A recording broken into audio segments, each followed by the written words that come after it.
Divorce TV News Time with an expert interview with Tina Weston, and Tina's also going to share her shared story with us today, and a final lovely EFT healing with Susan Cowe-Miller. Let's see what the Sun has for us today in the news.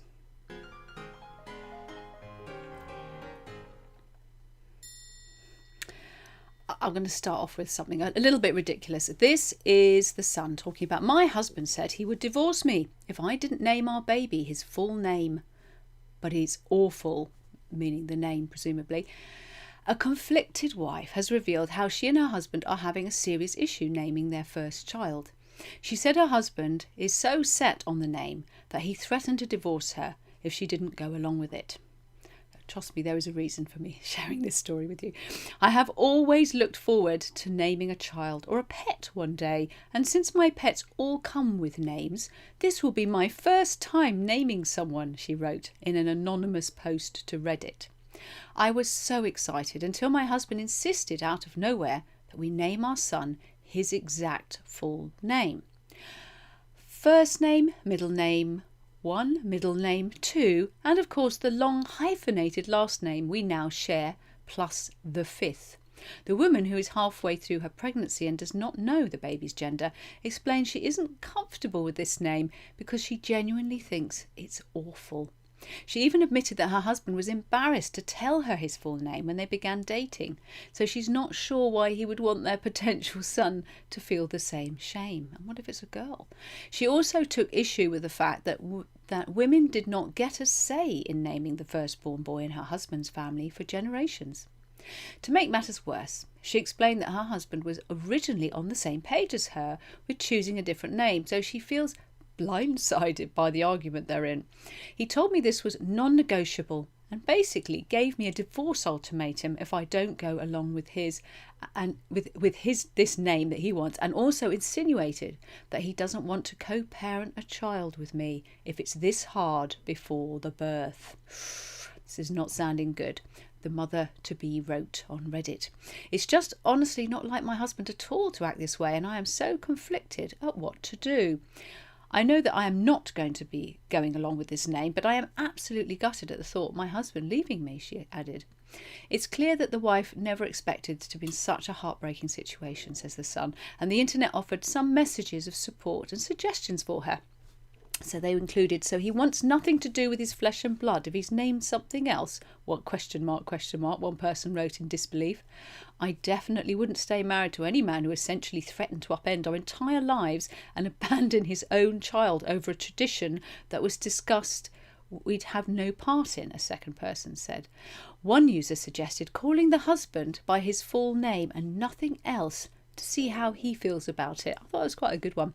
Another person wondered if this sudden change of heart on the husband's part could have to do with an inheritance issue the expecting mother is not aware of. Or maybe it could be another person involved. Who knows? It is a bit suspicious, don't you think? If you agree, please put what you think in the comments. Others urged the upset woman to sit her husband down and get to the bottom of what this is really about. That's a very good suggestion.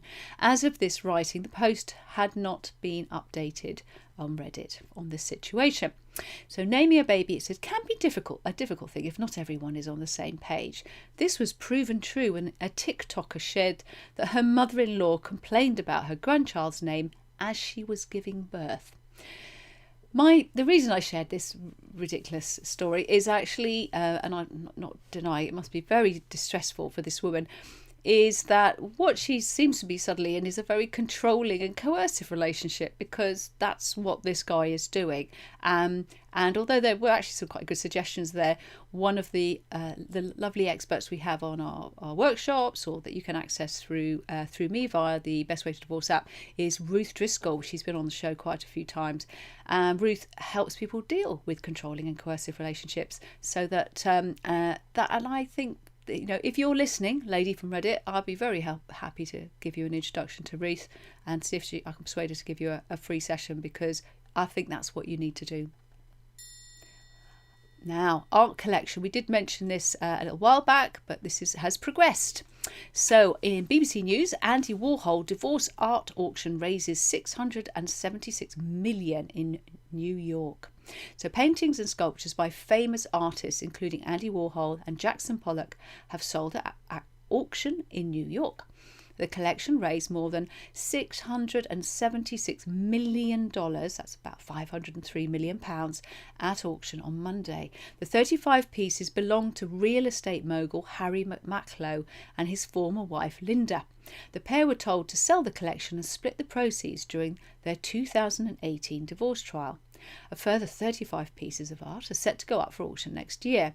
Number 17, 1951, a piece by Jackson Pollock, fetched $61.2 million. Imagine having those kind of assets to cash in on in your divorce. Andy Warhol's 9 Marilyn silkscreen, which was made shortly after the actress Marilyn Monroe's death, fetched $48.5 million. The collection was estimated to be worth $400 million and had toured several locations including Taipei, Hong Kong, Paris and London before returning to New York. The couple were granted a divorce last year after 59 years together. The pair could not come to an agreement on the value of the artworks, and so a judge appointed an administrator to oversee the sale of the items. What a shame, after 59 years they just couldn't sort it out.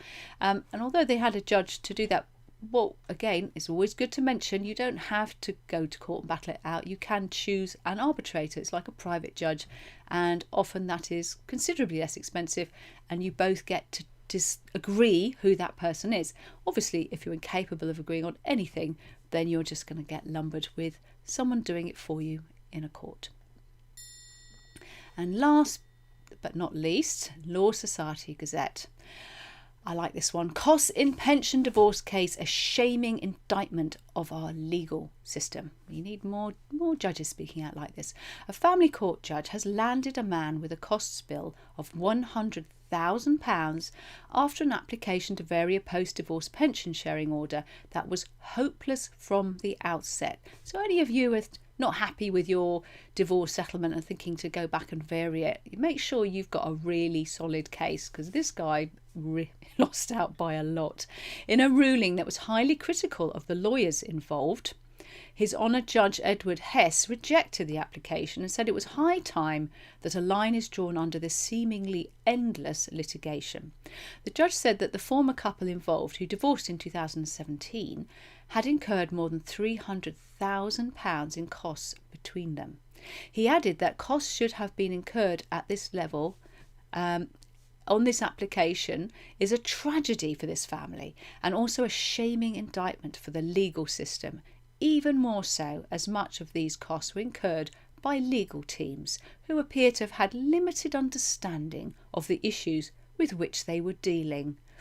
That's a very nice way to really slam their lawyers.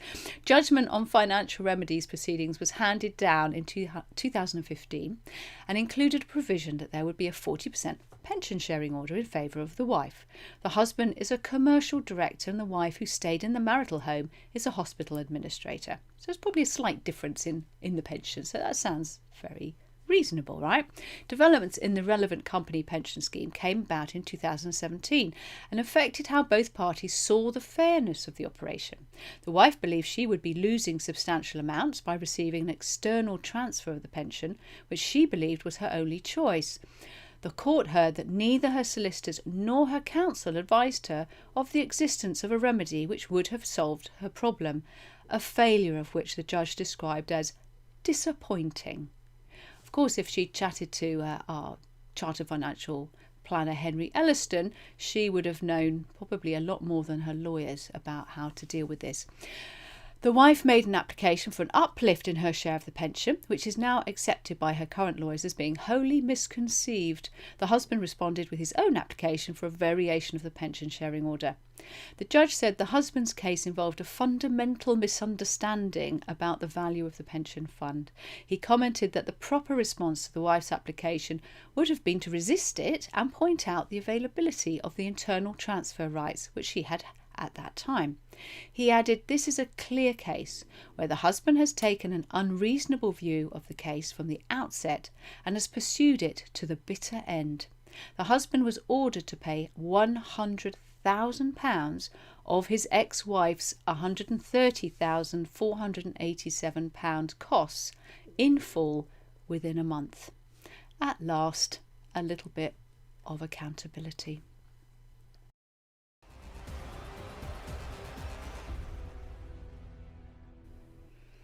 I'm introducing Tina for our first time on the show, isn't it, Tina? Yes, it is. Yes, and Tina's joining us. I should just say in my last comment that last bit about accountability, that wasn't the judge, that was my comment, just to be fair to the judge, but I'm sure that he wouldn't disagree with that. So we're going to talk now to Tina, and Tina is a fantastic example of someone who's moving into the expert field as a result of her own experiences.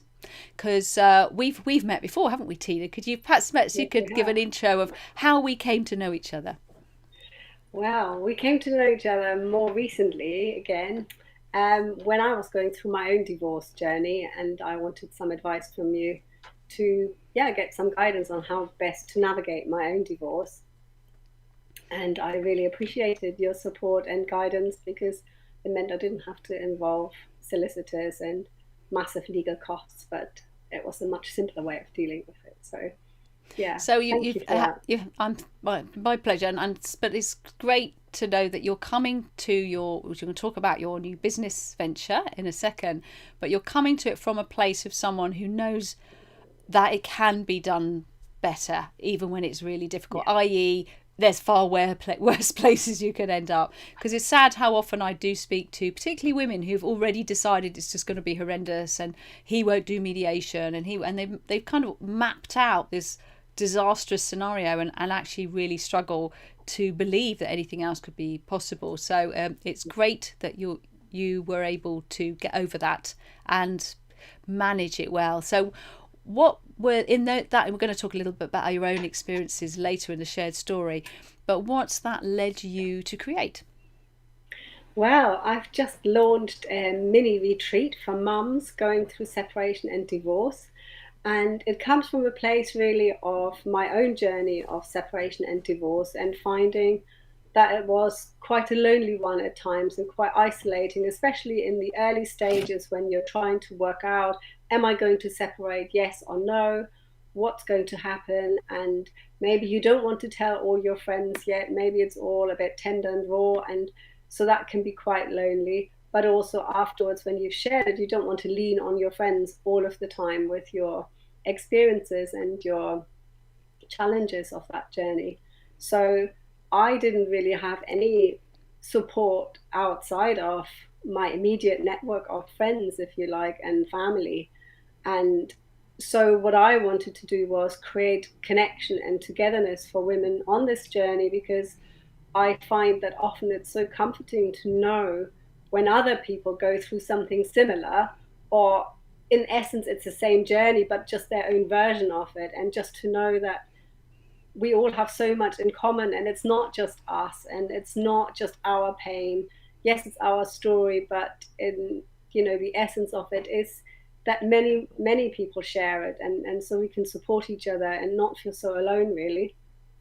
And would you agree that I found that people who are in that state of shall we say flux it's great to know that there are other people and they get what's going on. But once people, you might think that when people have finished, gone through the other side, that they would also be supported. But actually it's very difficult to talk to people, because I found that if they'd had a traumatic experience, which, let's face it, it is traumatic, even if it's peaceful, it's very difficult, that they were so triggered by it that they actually didn't want to be they didn't want to go anywhere near me, because it was brought up their own pain. So you're kind of only really left with the people who are actually there dealing with it on the coalface. Did you find that? Yeah, and I think that it can be, people do get triggered, but also I think it requires a kind of holding. And I think the other thing that I found is that sometimes friends find it uncomfortable because maybe they were friends with the other party and then they don't quite know how to behave, they don't quite know how to navigate it. But also I find that a bit like when someone has a death experience in their family, people don't know how to respond People find it uncomfortable dealing with difficult emotions. And so what I wanted to create was really a space where women would come together, and there would be a supportive, framework, if you like, and a holding for them to be able to receive. Because the other thing that I found is that, speaking as a mum who has the children pretty much most of the time, then mums are responsible for pretty much everything a lot of the time, and they do so much holding and carrying, and they hold their children's emotions and journeys and all the practical side of things and navigating the divorce. And there's not much room for them to tend their own feelings, their own emotions, their own healing journey. And so what I wanted was to create a space that was safe and where mums would be held. They didn't have to do the holding, but they would receive, and they would receive nurturing and holding. And so I included a lovely lunch for them, because I wanted them to really be in that position of not having to do or hold anything, just to come back to themselves and be. And I think that can be so nourishing and so supportive, and it helps your nervous system to kind of come down and relax, and then you're actually able to make better decisions, better choices. You can be a better mom, you can show up better in the world for yourself and for others when you feel safe and held, right? So I think that's kind of where it came from. I think a lot of mums listening to this will be going, I'm not getting divorced, but I still want to come to your retreat. But could you tell a little bit about because you've got quite a diverse background that feeds into this very well, isn't it? Perhaps talk a little bit about that. Yeah. I used to be, before I had children, I was a social worker for 10 years and used to work with children and families and young people. And, so I've seen a lot of what can happen when separation and divorce is a messy affair and children suffer, So I also feel really passionate about creating a space where children can feel safe and supported and at the center of how things are navigated, if you like. And then after I had children, I retrained as a life and transformation coach. And so I've done a lot of coaching with people, and mainly with women, because I feel really passionate about empowering women to lead the lives that they desire and to feel good about themselves and to have an impact in the world in the way that they wish to. And so that all feeds in. And the other part is that I've done a lot of work with essential oils, and I've done lots of well-being workshops around that. And now in these retreats and in the work I do now, it brings all those different parts together, because the essential oils, for instance, they are a very powerful tool that we can use to navigate our emotional journeys. And so that's a really powerful tool to bring in. And so it's exciting for me because all these different aspects come together, and of course my own experience of separation and going through a divorce. And just to finish with, how what inspired you to actually, what was the moment where you thought, I'm going to do this? Because it's a big undertaking. I mean, you've got children, you not long, you've got a co-parent, you've got all that stress going on. So where did you find the insanity to decide to start your own business? I get the feeling it's a real kind of driving passion, a bit like me with what I do. Perhaps tell us a little bit about that.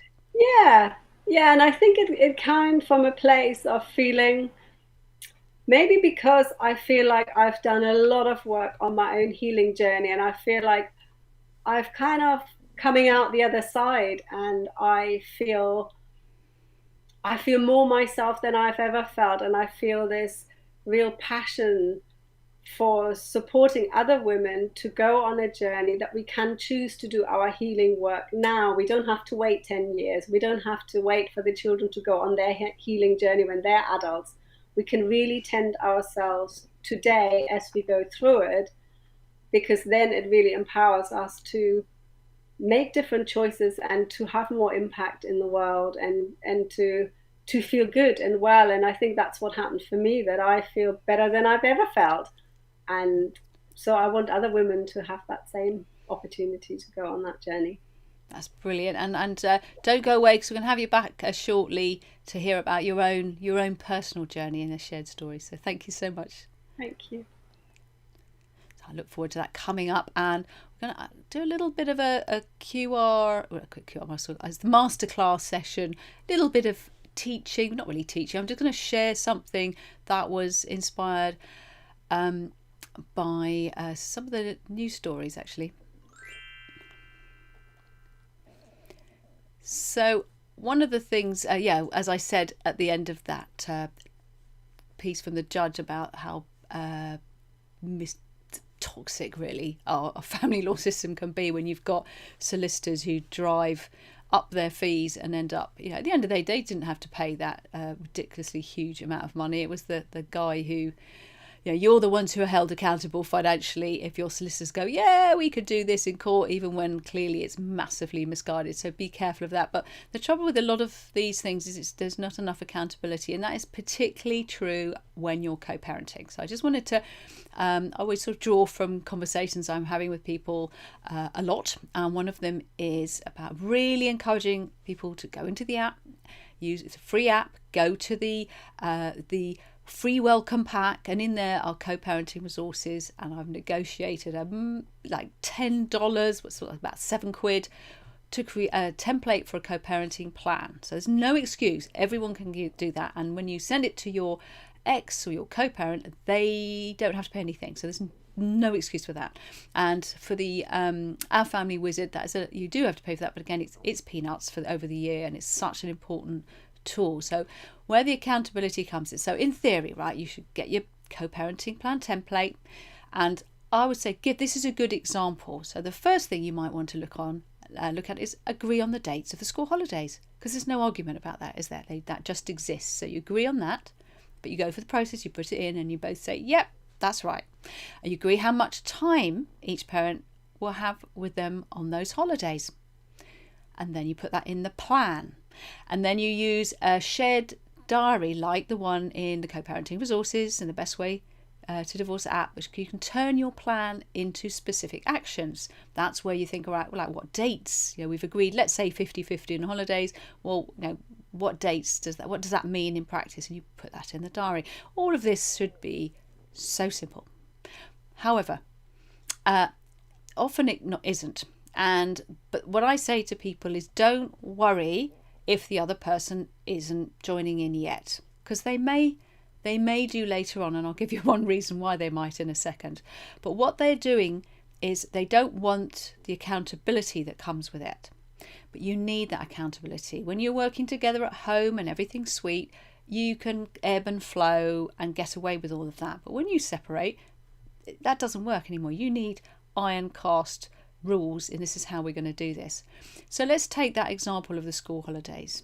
So this is what we're talking about, accountability. The other parent won't even open the link to the plan, which costs them nothing. How will they look to child services, CAFCAS, or a judge? Who is clearly the one who's messing about? So think about that. If things are getting messy over the kids, the social services, the judge, how do they know who's lying, who's telling the truth? But if you just go, hey, I sent them a link, it didn't even cost anything, and they couldn't even be bothered to agree on the dates of the school holidays, everybody know who's the one who's messing about. It creates a little bit of accountability there. Another accountability, agree the dates that are indisputable. So that shouldn't be too difficult or unreasonable. If someone won't even do that, everybody knows who is the one who's being unreasonable here. The other accountability is, let's agree the holiday split. You might go 50-50 unless there's practical reasons, maybe work related, that maybe dad can't do that because of work, but you just work out a split. And the most really important thing to put in your plan, especially if you have a tricky ex, is you must put in what the childcare backup is, because it's useless if he or she agrees to, let's say, 50% of the holidays, if every 5 minutes they're dropping the kids around because they can't do it because something's come up at work. That doesn't work. So you have to be really clear in your parenting plan that if you have a problem, who are you going to call? Is it a grandparent? Is it a childminder? Put it in the plan. Okay, really important, because again, that gives accountability, and people aren't agreeing to things if it's harder for them to agree to it if they know that actually they're not going to be able to do that, and they won't be asking for so much time with the children just to get back at you, because actually they've got to take responsibility for that commitment. And finally, our family wizard diary, which you can access in the app. If you have a real problem with them, the other parent, you can actually print off templates there for court orders. It is not unknown for a judge to say to your co-parent, you must use this software. This makes sense. They can do that. You can have it put into a consent order if you want, that you would be something you agree on, or you can have a judge insist on it. Why not? So use these tools, because this is going to make such a difference to your stress levels and your ex's accountability. And my goodness, is it going to make things better for the children? I'm going to get you ready now for our shared story, and we're going to find out all about what happened to Tina.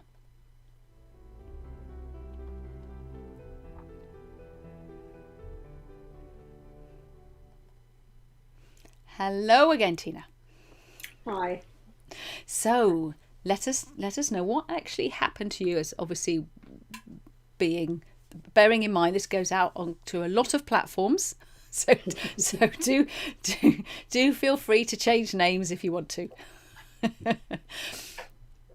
So now I've totally stuffed your story, haven't I? So, it's all good. Yeah. Well, I suppose, I thought I had the fairy tale wedding and marriage, and, we lived off grid in a bus in the forest, and it was really beautiful. And I thought that was it. And then over time, those little niggles showed up and little red flags, and I let some of them go and didn't want to know, because it's difficult and it's painful, isn't it, when things are not working, to admit that to yourself or to admit it to someone else. And so I always really believe that you can overcome anything if you're prepared to do the work and to dive in and be honest and open and, do the work together. And so as the niggles got bigger, that was my approach to kind of, come on, let's work this through. We can do this. We're intelligent people. We can navigate this. And so that was my real belief. And I did a lot of that. I put my heart and soul into that, and realized over time that didn't quite work, and that wasn't really getting me anywhere, until I felt, actually, I can't do this anymore. But I felt quite trapped. That how do you do it? I'd been a stay-at-home mom. I'd given my all to my children, so I didn't have financial backup, or I didn't have, my own independent financial resources to do it. So I found that quite a challenge. And so I thought I had no choice, until I had an amazing conversation with a friend who said, hang on a minute, we all have choice. If you don't know the hows, it doesn't mean you don't have choice. You just know you don't know how you can do it. And that was a real wake-up call for me, and really so empowering. And I realized, actually, I do have choice.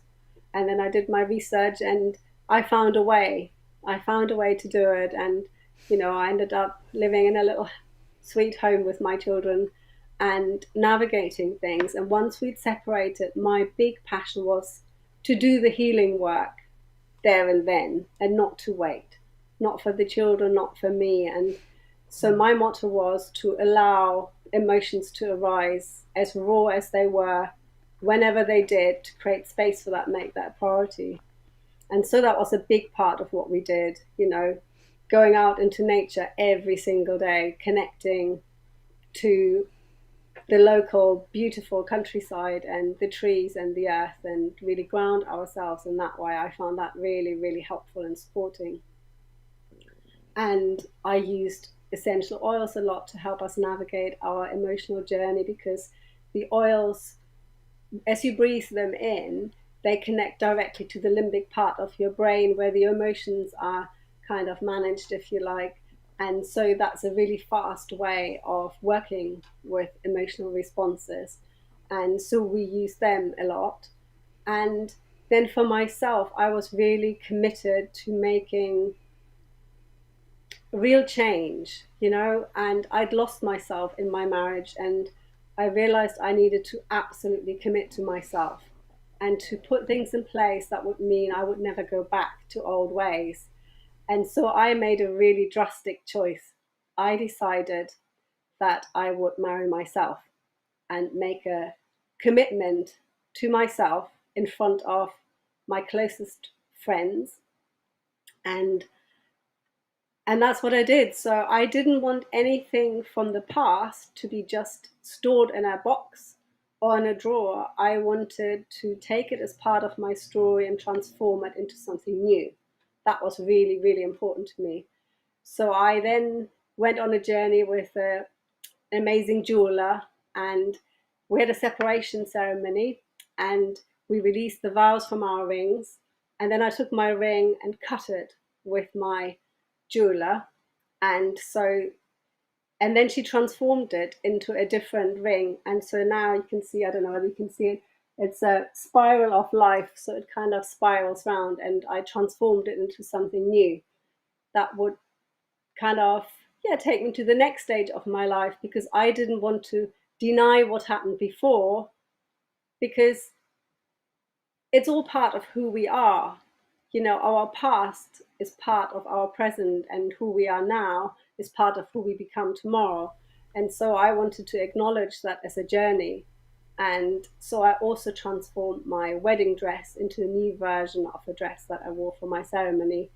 And then had a very tiny ceremony with the woman actually who married us when we got married in the forest. And because I felt that it's such an opportunity when we have difficulty in life and hard things happen, there are real opportunities for growth and expansion and learning and, yeah, doing things differently. And that's what I wanted for myself, but I also wanted to show my children that we all have a choice and we can always grow and become a different version of ourselves that is more aligned with who we really are. And yeah, so that's what I did. And yeah, it was an amazing journey to go on, and it still is. And so today I was just saying, when I was holding my first mini retreat with these mums, that actually today I feel more myself than I've ever felt in my whole life. And if I look back, I wouldn't want to change anything. None of the really toughest or hardest moments, because actually journeying through them has made me stronger and has made me who I am today. And I'm so grateful for that. So it might sound a bit weird, but I'm really grateful for the journey I've had, despite the messiness along the way, or maybe even because of it, because it meant I really had an opportunity to look at my stuff and transform it into something new and something healthier and more thriving. And yeah. And that maybe answers your question from earlier. That was part of my motivation, because separation and divorce doesn't just have to be tragedy and trauma. It can also be an amazing opportunity and invitation of huge transformation and change in a positive way, in a really something that gives you something more and something new, and yeah, bring positive change. I wrote an article for the Daily Mail once, and I can't remember what the title was in the newspaper, but the title I'd given it was "A Strange Gift," and it was very much about that amazing. You don't get that like the day after when your relationship's ended. You need to do some healing work, but that when you finally realise, oh my goodness, this is part of who I am now, and this is amazing, and that's a very it's like such a blessing if you could get there.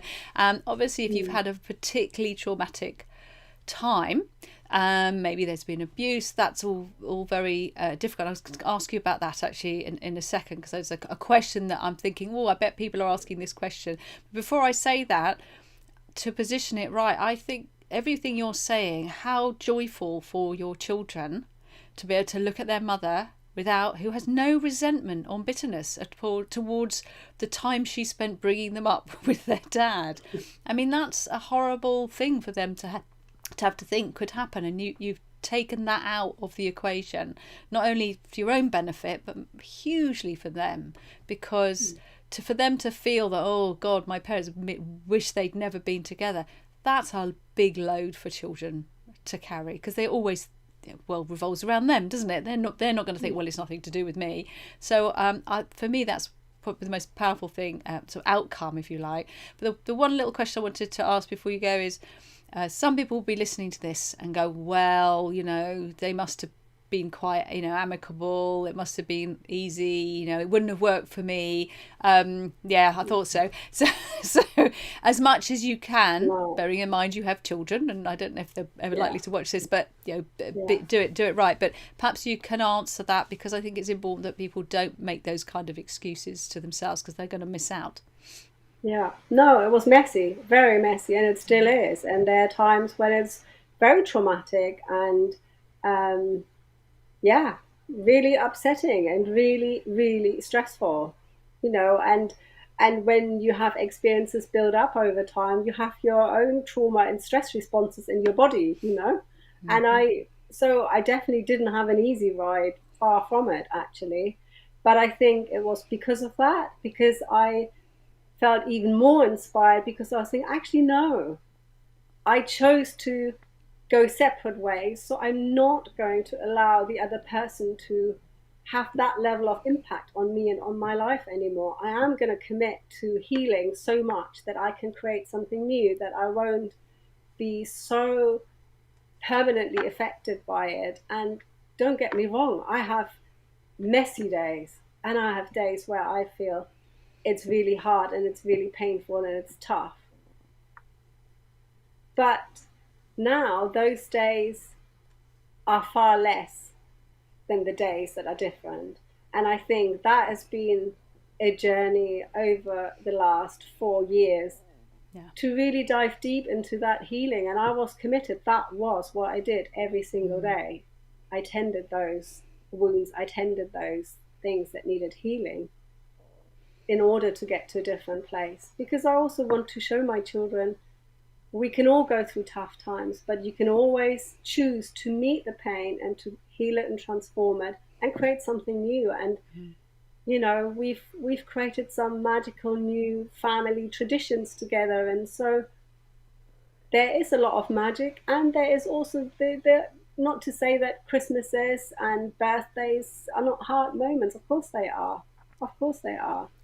But I think we always have a choice whether we take radical responsibility for ourselves and our journey or not. And taking that level of responsibility is not an easy option, but I find it's a very rewarding one. That's lovely. Thank you very much for sharing. And anyone who's listening who has a story, as long as that story has something, it doesn't have to be a happy ending, but as long as it's a story that has some kind of learning or realization, because that is then valuable for others to hear, feel free to share. But it's very generous of you to share that, Tina. So thank you. Bye for now. And I can't wait to hear more about what happens with your retreats. So we must catch up about that soon. Yes, thank you very much for having me. Lovely. I want to go on one of those retreats. So look after yourselves, nurture yourselves. And on that note, with the workshop that's coming up next week, very, very soon, the Divorce Financial Workshop on the 25th of November, UK, and it is full of nurturing people as well as legal and financial. And now we're going to move forward to Susan, who's going to be coming on. We'll just have a quick chat about what she's going to do first, and then she is going to be let loose on you to do some healing.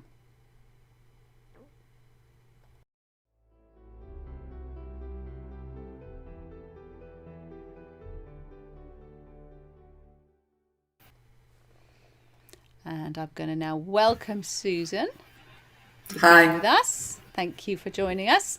And you are, of course, a massive regular on the show. And so what we're going to do now is before I let you loose on the full screen, perhaps you could just give us a little preparation for what's coming. It was a great talk earlier. And my emotional healing tonight is going to be working with my favourite tool, EFT, Emotional Freedom Technique.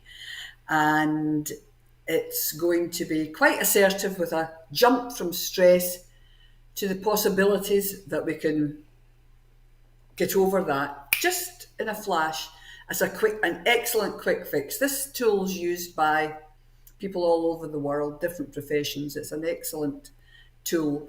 And I would like to say actually, Susie, that if people are interested, I've put together a small EFT for beginners bundle, 4 different masterclasses to help people feel confident about the tapping routine, about the tapping points, and not to worry that they're not getting it right.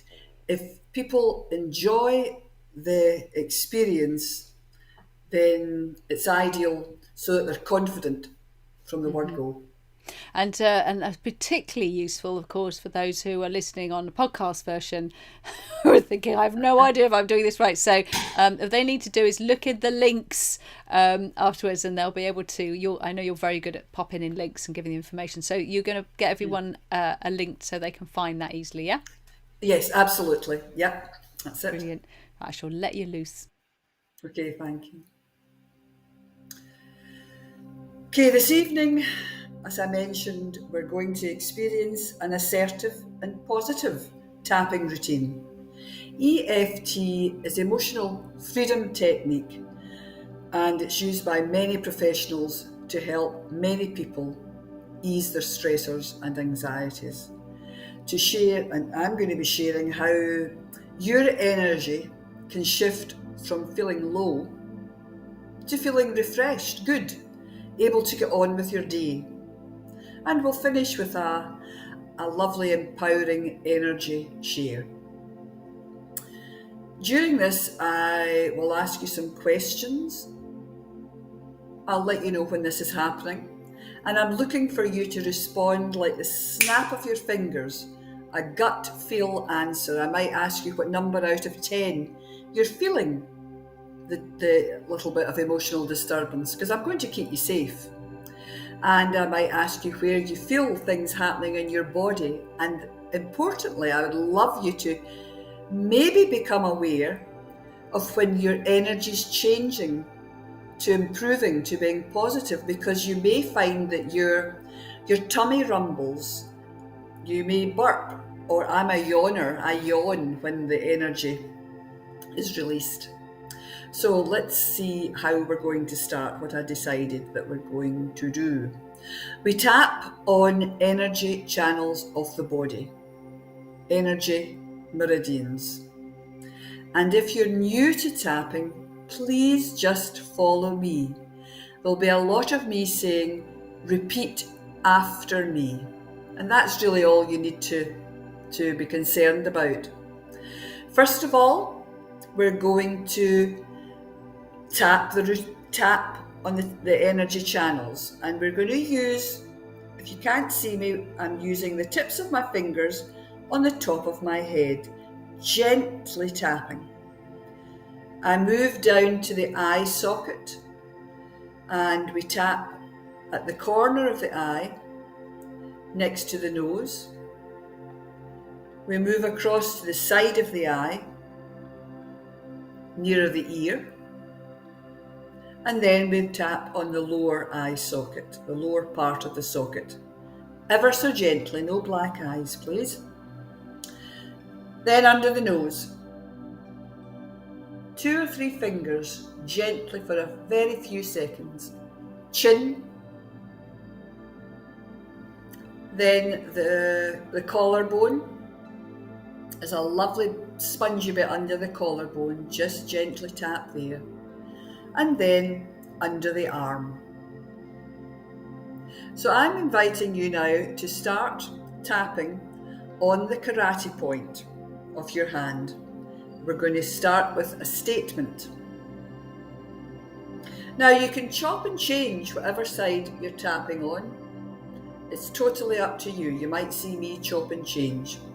And we start with a negative statement followed by a positive statement. And the aim is for you to feel more at ease and calm within a very few minutes.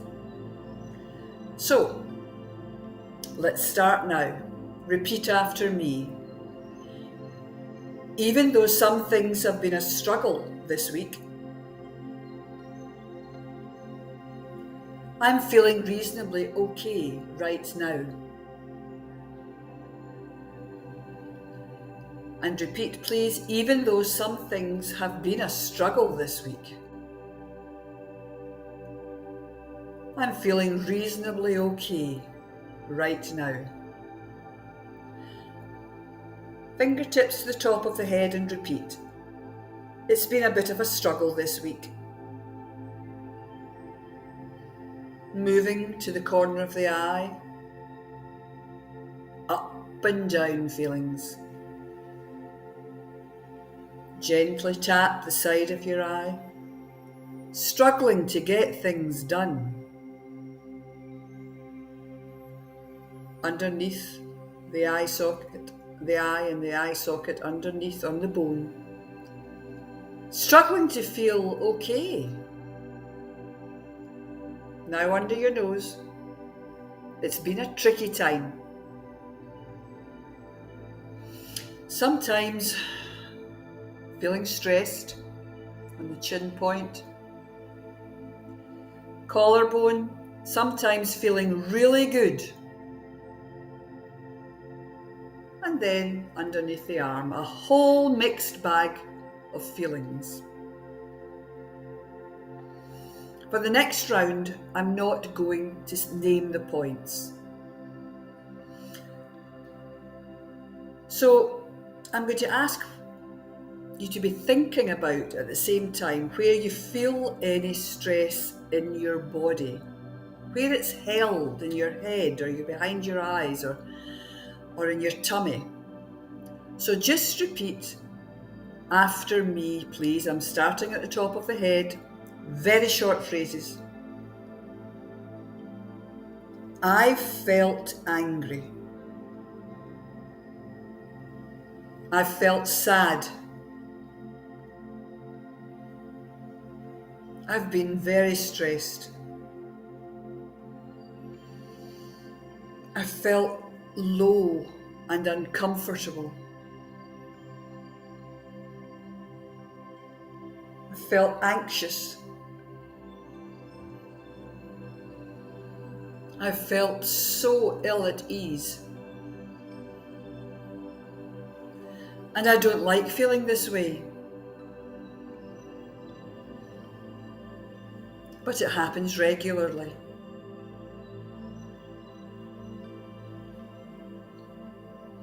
Now we're going to do a whole round repeating the same word as you tap through the points. And I want you to be thinking of what number out of 10 your feeling of intensity. Now, if you happen to be jumping to a 10, that means you are stressed. If it's a 1, you're managing this and you're enjoying practicing it. Top of the head. I feel stressed. Feeling stressed. Feeling stressed.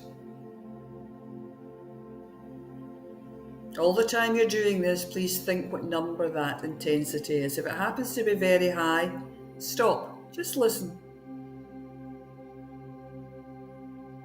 Underneath the eye, stressed. Feeling stressed. Feeling stressed.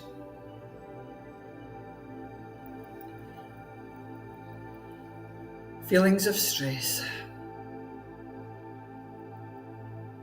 Feeling stressed. Think of the number. Back up to the top of your head. But I can choose to feel better right now. I can choose to feel better, brighter right now. This is in my power.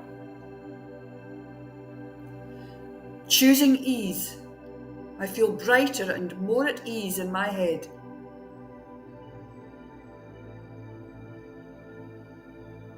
Feeling more at ease in my body. Feeling more at ease. Choosing to enjoy this feeling. This feels so much better. Go to your karate point and just think to yourself, I'm choosing to feel more at ease. And close your eyes, please. Have your hands in your lap. And just feel inside your whole body this empowerment you've gifted yourself. Realizing you have the choice to shift your mood. Breathe it in. Breathe in this ease. Breathe in this peace. Breathe it in with every sense that you have. Feel this, taste it, sense it, see it. You've chosen to feel more at ease. And this is a choice that you've gifted yourself because you deserve this. And open your eyes. I wish you peace and I wish you ease. Thank you. Susie, I'm finished. I feel like I'm really getting the hang of this whole tapping thing, but I think that download that Susan mentioned would be great to get it right, because it is. I was on a 7 and now I'm feeling a bit more like a 4. Really much more chilled. So that's lucky for anyone who has to spend time with me for the rest of the evening. Thank you very much, Susan. Thank you so much, Tina. And we've got this lovely, bringing this up to Stephanie Parker. He said, great to listen to you both. Tina West and those women are in for such a treat to have this support with you. It's the treats are wonderful. I'd love to start doing some more as well at some point. Maybe next year. Let COVID settle down a little bit more. So fantastic to have all these guests. And remember that on the battlefield of family separation, in the war of divorce, always make peace your weapon of choice.